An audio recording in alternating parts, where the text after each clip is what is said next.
पाकिस्तान तहरीक इंसाफ के जलसे के बायस इंतजामिया ने मीनार पाकिस्तान के अंदर और अतराफ में कंटेनर्स खड़े कर दिए, जबकि जिला इंतजामिया ने ताहाल जलसे की इजाजत नहीं दी है। मीनार पाकिस्तान पर मौजूदा सूरत हाल क्या है, ये जानते हैं डॉन न्यूज के नुमाइंदे मोहम्मद तैमूर से।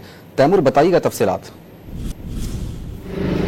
जी बिल्कुल सच में आज़ादी फ्लाईओवर पर मौजूद हूँ और पाकिस्तान तहरीक इंसाफ की जानिब से मीनार पाकिस्तान में जलसे का जो ऐलान है वो किया गया था, मगर इस वक्त सूरत हाल ये है कि ज़िला इंतजामिया की जानिब से जलसे की इजाज़त ताहाल जो है वो नहीं दी गई। अगर हमारा कैमरामैन आपको दिखा सके कि जो बेसिक पॉइंट था जलसे का, ये मकाम था जहाँ पे जलसा जो है वो किया जाना था, मगर यहाँ पे ना तो स्टेज लगा है, ना यहाँ पे अभी तक कुर्सियाँ लगाई जा सकी हैं, ना यहाँ पे पाकिस्तान तहरीक इंसाफ के कोई हमें ऑफिशियल्स जो हैं वो यहाँ पे दिखाई दे रहे हैं। लाहौर हाई कोर्ट की जानिब से ये फैसला जो है वो किया गया और जारी की गई है डीसी लाहौर को कि वो शाम 5 बजे से पहले ये फैसला करें कि उन्होंने इजाज़त देनी है या नहीं देनी। अलबत्ता मीनार पाकिस्तान के अंदर भी जो है वो कंटेनर्स लगाए गए हैं, जबकि उसके अतराफ में भी कंटेनर्स जो है वो खड़े किए गए हैं। अगर हम बत्ती चौक वाली साइड से मीनार पाकिस्तान वाली साइड पे आते हैं तो यहाँ पर भी 4 से 5 बड़े कंटेनर जो खड़े किए गए हैं, जबकि जो मीनार पाकिस्तान के अंदर वाली जगह जो लारी अड्डे से हम अंदर एंटर होते हैं वहाँ पे भी खासे कंटेनर बड़े छोटे जो खड़े किए गए हैं। ताहाल